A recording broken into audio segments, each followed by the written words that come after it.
What does it mean to feel truly alone? Not just the physical absence of others, but that quiet, aching space where you feel disconnected from the world, even when it's buzzing around you.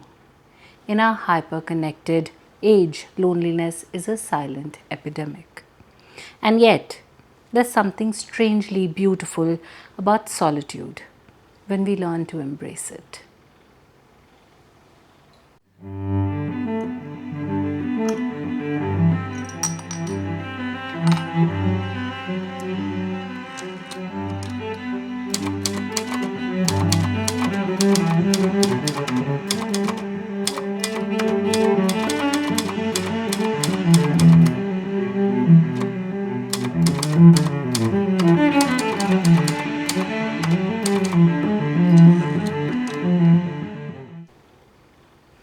Hi, I'm Ridhima. Welcome to The Old Trunk. Today, we're diving into a curated list of books that wrestle with the raw, complex, and sometimes beautiful themes of loneliness and solitude. These stories don't just describe isolation, they invite us to feel it, question it, and sometimes find meaning in it. We'll also unpack why loneliness feels so pervasive in our modern world and how reading can be a powerful bridge out of solitude. So grab a cozy blanket, a hot drink, and settle in for a soulful, thought provoking dive into literature. Stick around because you might just find your next soul stirring read. Before we dive into the books, let me ask you, why do so many of us feel lonely today, despite living in an era of unprecedented connectivity? Social media, instant messaging, video calls. Loneliness has been declared a public health crisis. Noting its impact on mental and physical health rivals that of smoking. So, what's going on?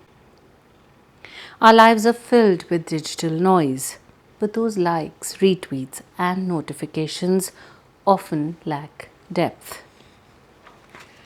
We're connected to thousands online, but struggle to find someone to call at 2 a.m. when life feels heavy.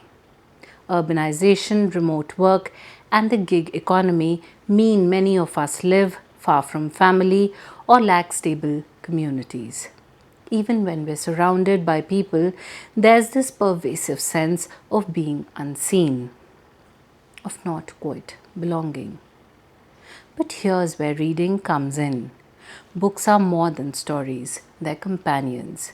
When you read, you step into someone else's mind, their struggles, their solitude. You realize you're not alone in feeling alone.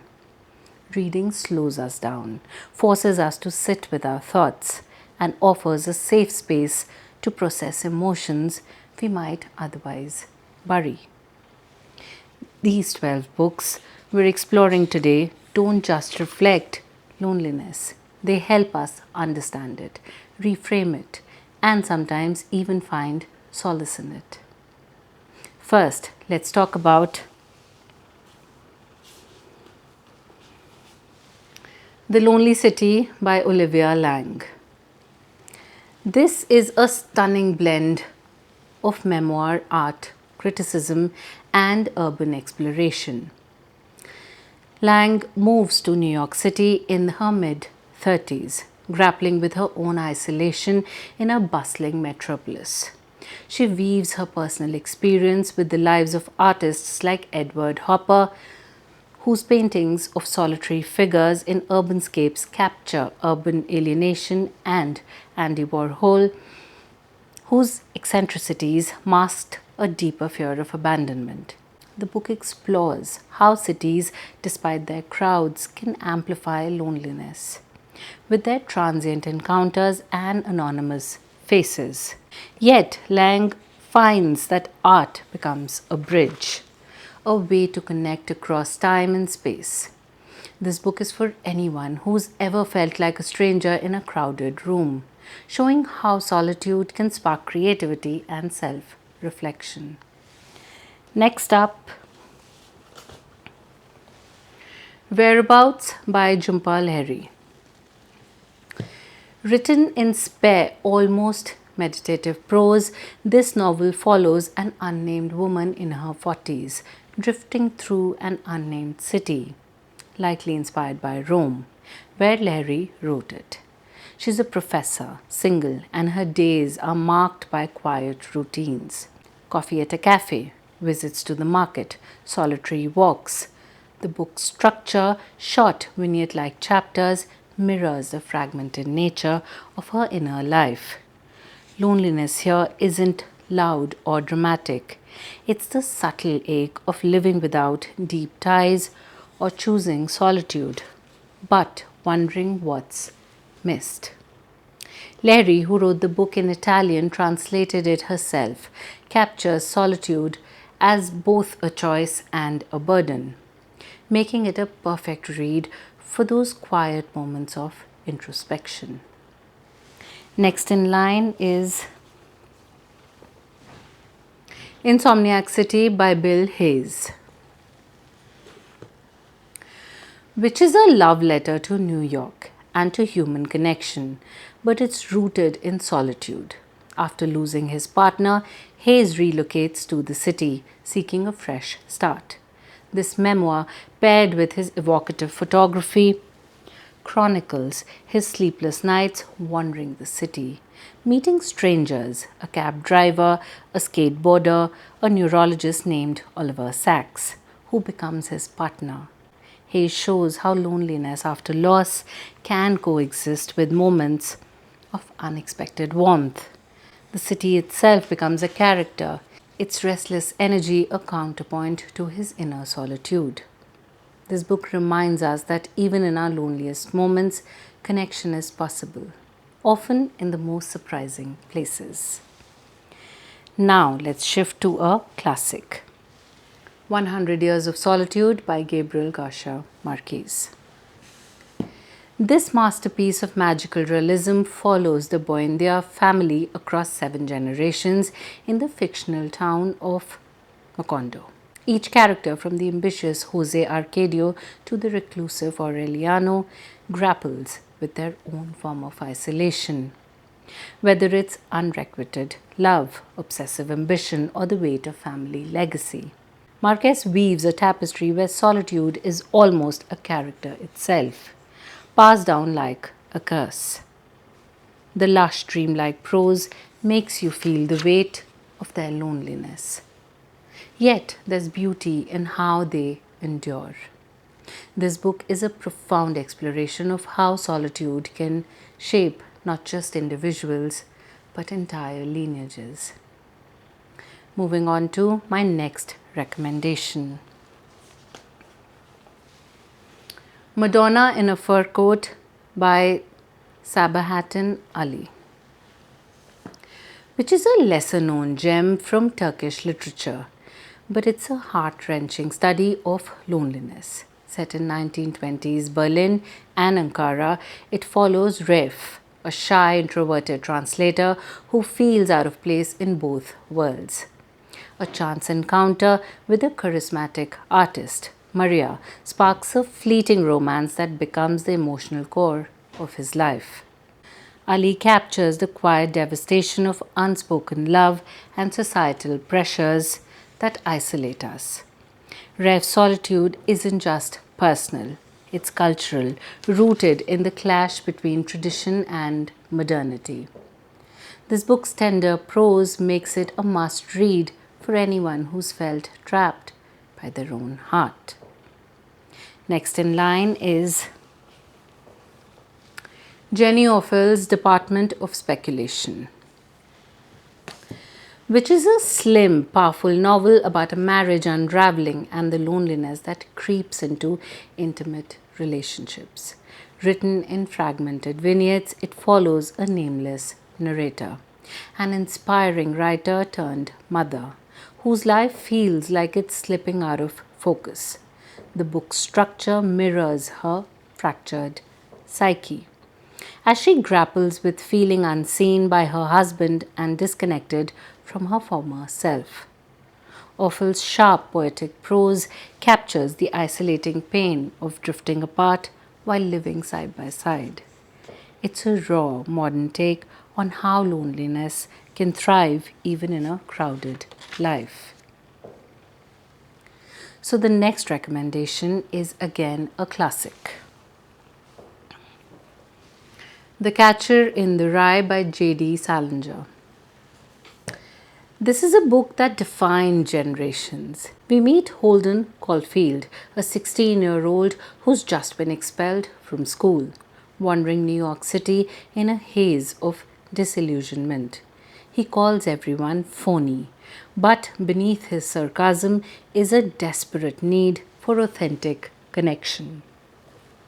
His loneliness is raw, angry, and adolescent, but it resonates universally. Who hasn't felt like an outsider? Salinger's conversational style makes you feel like Holden's confiding in you. And his journey through the city is a timeless portrait of alienation in a world that feels fake. Moving from classic to classic, Virginia Woolf's A Room of One's Own. This isn't a novel but an extended essay. Yet it's one of the most profound explorations of solitude I've read. Woolf argues that for a woman to write, to think, to create, she needs two things: money and a room of her own. This isn't just about physical space, it's about mental and emotional solitude required to cultivate an inner life. Written in 1929, Woolf's reflections on gender, creativity, and independence feel strikingly modern. She shows solitude not as loneliness, but as a radical act of empowerment, especially for those denied space in a patriarchal world. Next in the line of recommendations is The Bastard of Istanbul by Elif Shafak, which is a vibrant, multi-generational novel set in Istanbul, blending Turkish and Armenian histories. It follows two families, one Turkish, one Armenian American, whose lives intertwine through secrets and shared pain. The characters like Asya, a rebellious teenager, and Armanoush, searching for her roots, grapple with culture displacement and personal isolation. Shafak shows how loneliness can stem from unspoken family histories and the weight of collective memory. Amid Istanbul's bustling streets, this book reminds us that solitude can persist even in a crowd, but stories can bridge those gaps. Moving on to the next recommendation, which is The Great Gatsby by F. Scott Fitzgerald, which is a glittering tragedy of the jazz age. J. Gatsby throws lavish parties on Long Island, but beneath the champagne and jazz, he's profoundly alone, chasing an unattainable dream of Daisy's love. The novel's narrator, Nick Carraway, is also an outsider, observing the hollow glamour of the elite. Fitzgerald's lush prose captures the loneliness of ambition and the ache of living for someone else's approval. It's a timeless reminder that wealth and crowds can't fill an empty heart. The next recommendation is Norwegian Wood by Haruki Murakami, which is a melancholic coming-of-age story set in 1960s Tokyo. Toru, a quiet college student, navigates love and loss between two women, the vibrant Midori and the fragile Naoko. Murakami's prose is like a quiet song, weaving themes of grief and existential isolation. Toru's solitude isn't just about being alone. It's about the search for meaning in a world that feels fleeting. This book resonates with anyone who's ever felt caught between connection and detachment. Finally, the last but definitely not the least is Bluets by Maggie Nelson, which is a poetic, fragmented meditation on the color blue, love and loss. Written in numbered propositions, it blends personal memoir with philosophical musings. Nelson reflects on her own heartbreak and a friend's paralysis, using blue as a lens to explore longing and isolation. The book feels like a private journal, intimate and raw, capturing solitude as both painful and strangely beautiful. It's a book that invites you to sit with your own loneliness and find poetry in it. So, how do these books help us navigate loneliness in our modern world? Reading is an act of solitude. You're alone with a book, your thoughts, your imagination, but it's also an act of connection. When you read The Lonely City, you're walking with Olivia Laing through New York streets. When you read Norwegian Wood, you're sitting with Toru's quiet grief. These stories remind us that loneliness is universal, that others have felt this way too. They give language to emotions we might struggle to name, and that naming is powerful. It makes us feel less alone. Reading also slows us down in a world that's constantly rushing. Social media feeds scroll endlessly, but a book demands focus, patience, and presence. It's a space where we can process our own solitude without judgment. These 12 books, in particular, offer different lenses on loneliness, whether it's the creative solitude of Woolf, the romantic ache of Ali, or the existential drift of Murakami.